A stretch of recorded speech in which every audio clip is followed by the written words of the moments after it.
Olá, gente! Vamos começar mais um episódio Pode Mudar Cast. Hoje nós vamos receber a Jéssica Monge, uma aluna excepcional, vou começar assim, administradora, técnico administrativo em educação no Instituto Federal de Mato Grosso, ex-aluna do ensino médio integrado e mestra no nosso campus, no IFMT Campus Cuiabá.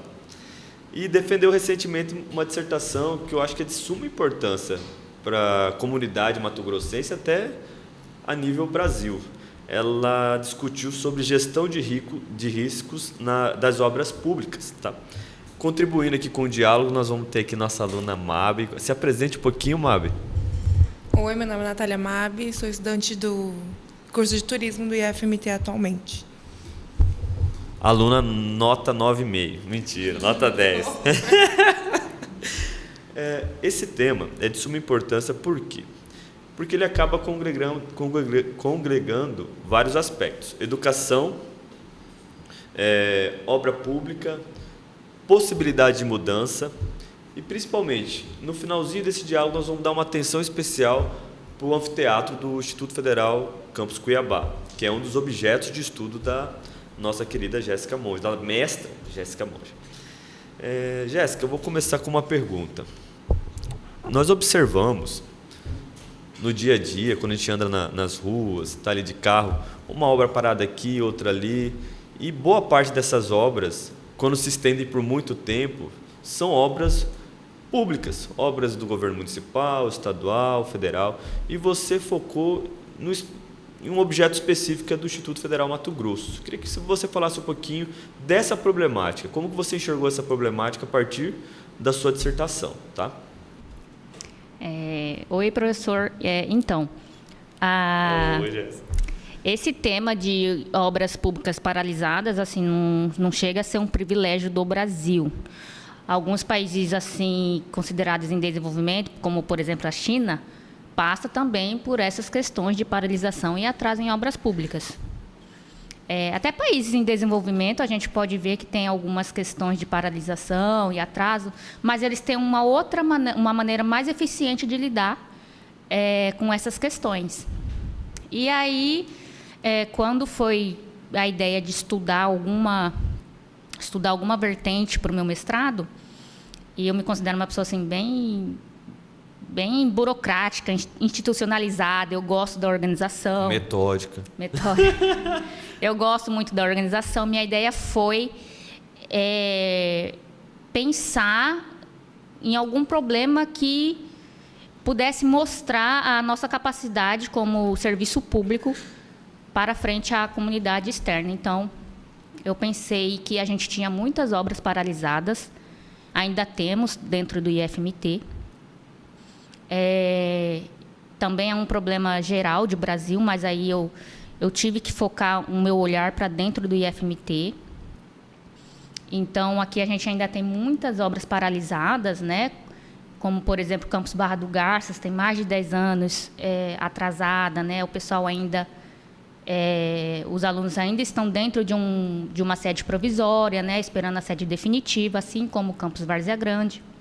E aí a ideia foi o que a gente pode melhorar para que a gente atinja o nosso objetivo, o objetivo do Instituto Federal de Mato Grosso, dos institutos federais em si, que é levar a educação profissional e tecnológica de qualidade. E se a gente não termina uma obra de campus, de sede de campus, que é uma coisa primordial, essencial, a gente, consequentemente, não está atingindo o nosso objetivo, levar a educação profissional e tecnológica de qualidade e até mesmo a interiorização da educação, né?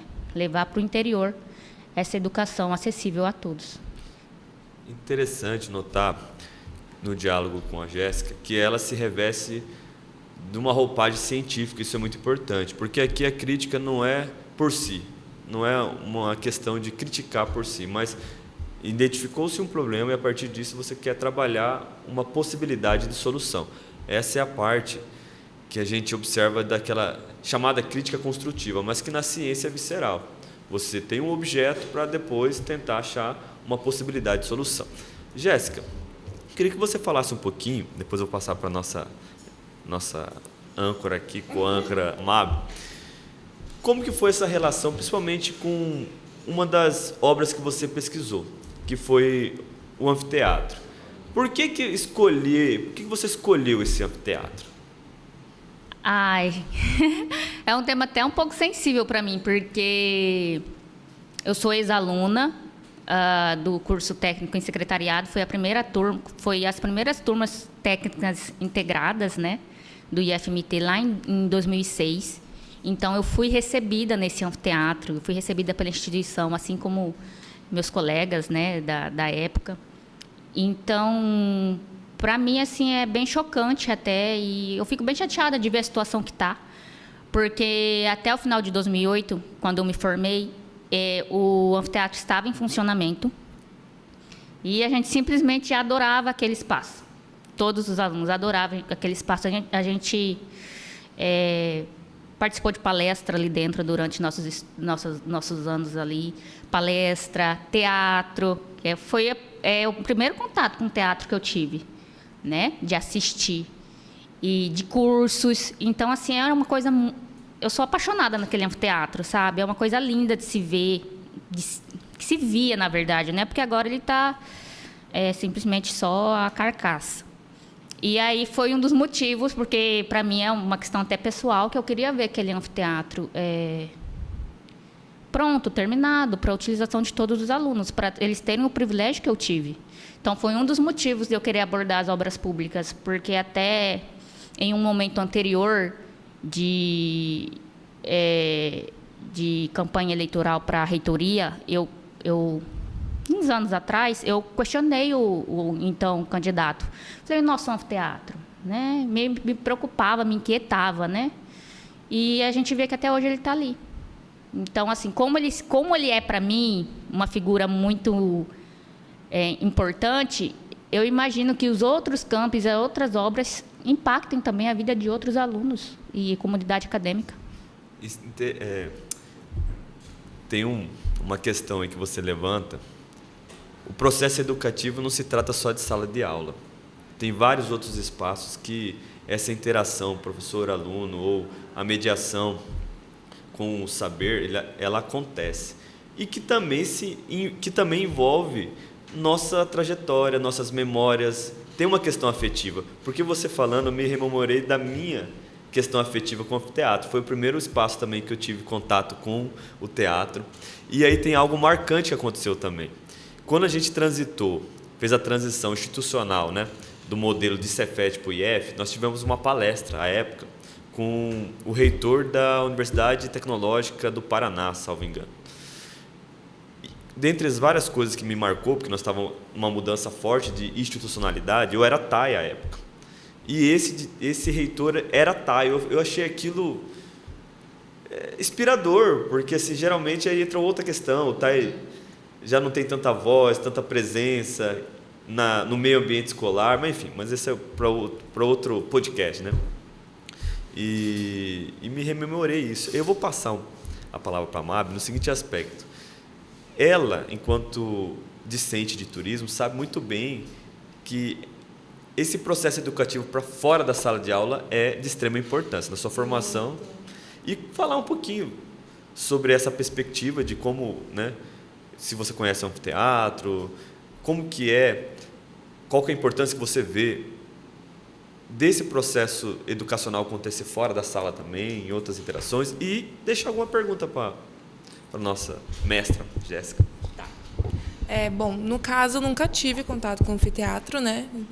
Desde quando eu ingressei ali no IF, ele sempre esteve fechado, só a carcaça. E a gente sente falta, porque tem algumas atividades que a gente precisa fazer, tem somente uma sala de projeções, então, para todos os tem o DIEGS, tem o DGH, tem todos os outros, né? Então, tem que compartilhar com todo mundo, né? E, às vezes, não tem como a gente poder fazer um evento maior, porque não tem a capacidade. E a minha pergunta seria, em referente ao anfiteatro, essa obra que ela está paralisada já tem um tempo, né? Alguns anos. Seria mais por conta de recurso ou burocracia interna mesmo do IF, de quem está? E eu vou complementar, gostei. Porque aí vai trazer um pouquinho do debate que você fez na sua dissertação. Como que você enxergou uma maneira de tentar amenizar esse problema. E fala um pouquinho, respondendo essa pergunta da MAB, já trazendo a perspectiva da sua dissertação. Como que você enxergou uma possibilidade de atenuar esse problema? Contextualizando um pouco, são muitas obras paralisadas no IFMT, a gente não daria conta de abordar todas. E para isso, então, a gente usou, para funilar a pesquisa, a gente usou o relatório de avaliação da Controladoria Geral da União sobre o Instituto Federal de Mato Grosso e as obras paralisadas, que foi feito no final de 2022. E lá ele trazia 6 obras, né? 2 campos eram questões mais pormenorizadas e 4 campos eram questões de maior monta, né? Que tratava de obras maiores, com maior valor orçamentário e sede, né? Com uma sede do campus Várzea Grande. Então, sobre as questões que levaram à paralisação dessas obras, foi feita uma entrevista com a equipe do Escritório de Infraestrutura do IFMT, que é uma equipe multidisciplinar, composta por engenheiros civis, engenheiro sanitarista, engenheiro eletricista, arquiteto. Então, a gente tem essa equipe lá na reitoria que acompanha as obras do IFMT. Então, para entender melhor quais questões levaram à paralisação de cada uma dessas 4 obras que estava dentro do relatório da CGU, foi realizada uma entrevista com eles. E aí, dessa entrevista, eu pude ter uma noção mais proximal do que estava acontecendo. E aí, no campus Cuiabá, no anfiteatro, foi uma coisa até... Eu acredito que até um pouco amadora, tá? Porque me parece, que pelo relato dos entrevistados, que quando se começou a obra do anfiteatro, tinha algumas questões burocráticas na prefeitura, como, por exemplo, o campus Cuiabá é um campus centenário. Então, começou pequenininho, foi se expandindo, foi tendo reforma, ampliação e tal, e nenhuma dessas alterações foi comunicada à prefeitura, acho que eles chamam de averbação, né, da obra. E aí, o campus foi crescendo, nenhuma dessas alterações foram averbadas junto à prefeitura. E na hora de mexer numa coisa grande, que era o anfiteatro, eu acho que a prefeitura, vamos dar uma olhada aqui dentro, né? Porque às vezes do portão para fora, os fiscais às vezes não conseguem enxergar o que está sendo alterado. O campus é muito grande. E aí, como se mexeu no anfiteatro, que é ali na esquina da quadra, né? E não teve como passar despercebido. Quando foi fazer essa legalização junto à prefeitura, tinha muitas outras alterações posteriores de anos e décadas atrás, ainda não averbadas. Foram algumas das questões burocráticas que enfrentaram junto à prefeitura. E questões de junto a órgãos responsáveis, como até mesmo o Corpo de Bombeiros.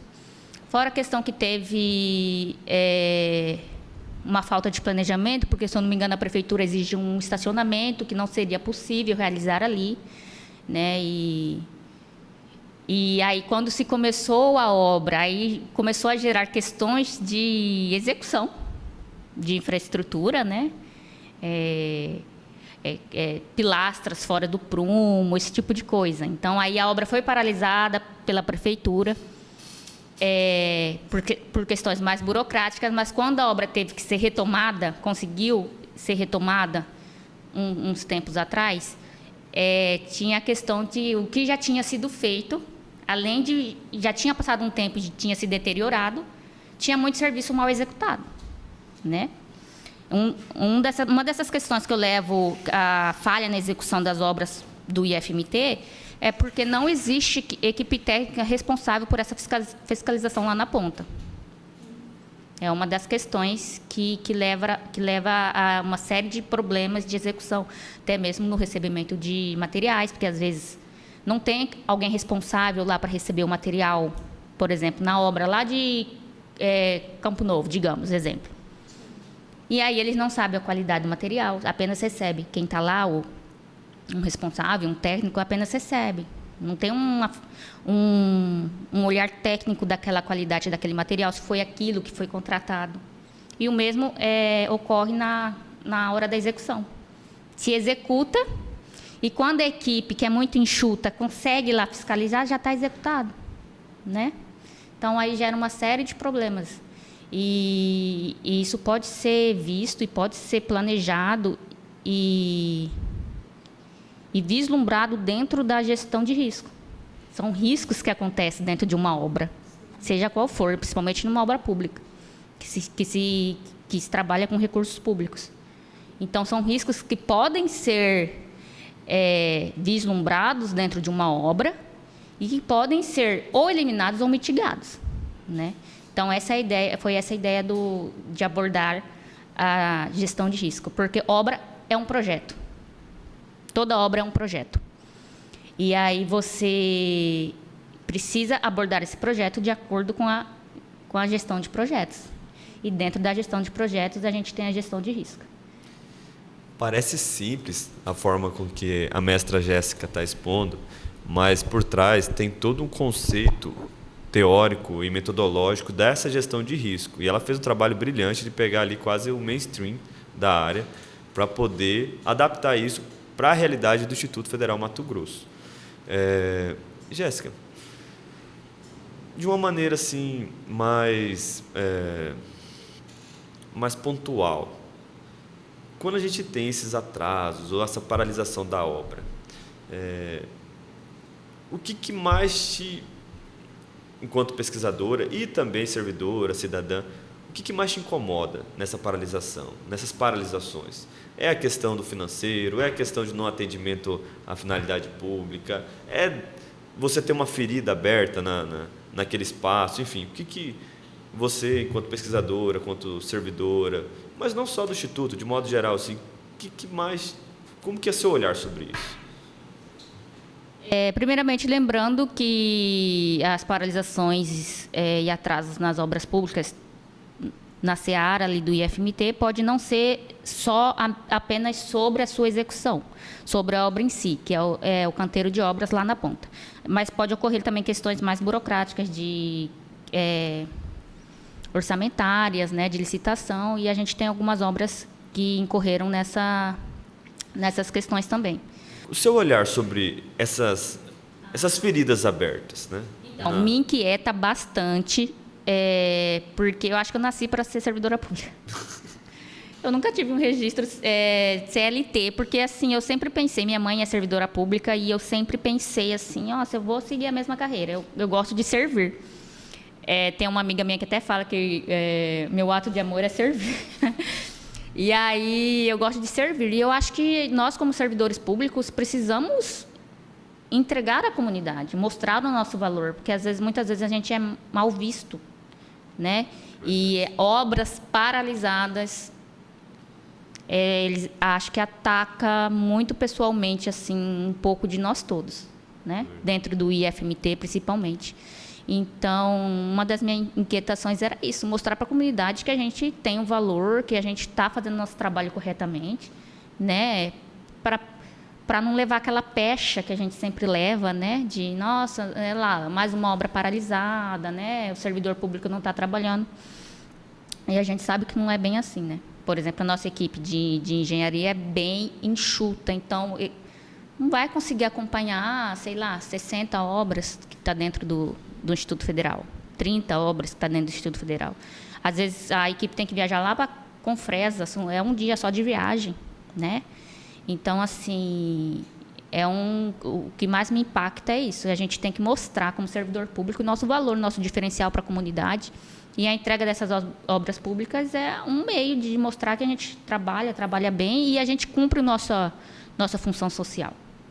Agora eu vou passar para a Mabi um pouquinho. Mabi, como é passar ali? Porque você estuda à noite, no período noturno, provavelmente vocês saem em conjunto quando... Olha, como que é passar naquela ferida aberta? Como é passar naquela obra que está inacabada, em termos de segurança, em termos de aspecto visual, enfim. E se você quiser também tecer mais algumas reflexões para a gente fazer o fechamento.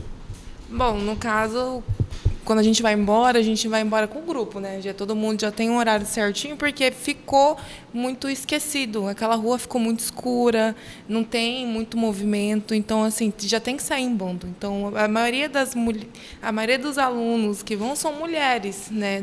Pelo menos no meu curso. Então, aí a gente já tem que sair todo mundo junto, porque ficou bem... perigoso aquele lugar, né? Ali no centro é complicado à noite, né? A gente já sai muito tarde. Tem alguma previsão? E também, assim, como você falou que o grupo de vocês é bem enxuto, você acha que deveria expandir, contratar mais pessoas para poder estar atendendo essa demanda que vocês possuem hoje também? Com certeza a equipe é escassa para atender a demanda que tem dentro do IFMT. E não é uma realidade apenas do IFMT, acho que lá em 2020, na PRODIN, Pró-Reitoria de Desenvolvimento Institucional, que hoje é a DS Plan, eu fiz um estudo com todos os 41 institutos federais do Brasil sobre a equipe técnica deles. E eu tenho um relatório, e falta servidores em todas as equipes de engenharia, porque eles não conseguem acompanhar.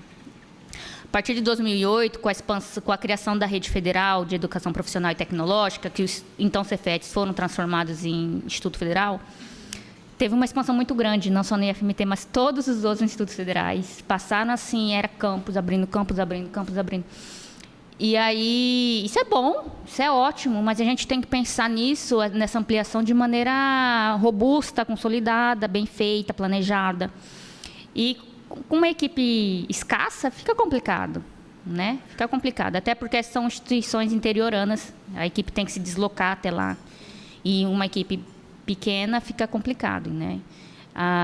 Eu fiquei sabendo que a obra do Instituto do campus do anfiteatro do campus Cuiabá foi retomada, se eu não me engano, mas eu ainda assim acho que tem um chãozinho para ficar pronto. Tem muito chão ali, pelo que eu observei das últimas vezes que eu estive lá, olhei pela janela assim, para tentar olhar lá dentro, e tá muito longe ainda de ser entregue. Espero que logo, né? Mas ainda vai levar um chãozinho. Para mim ver. Como? Mesmo formando, eu volto lá só para ver como que fica. Eu também não vejo a hora.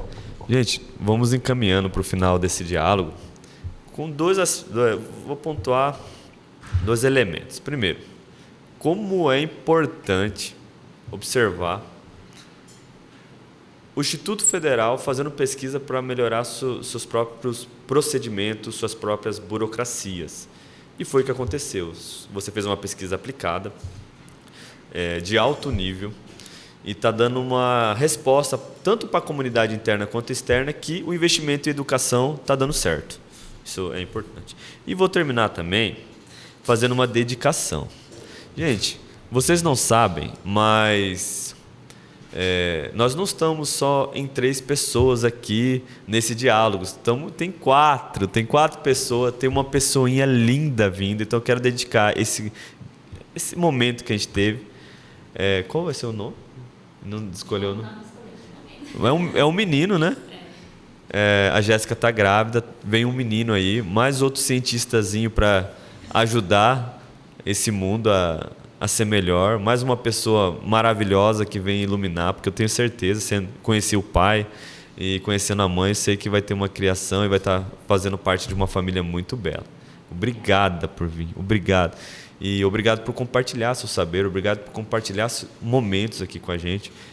Minha âncora, co-âncora, amiga Mabi, agradeço. E vamos em breve para o próximo episódio de Pode Mudar Cast. Até mais, gente. Tchau, tchau.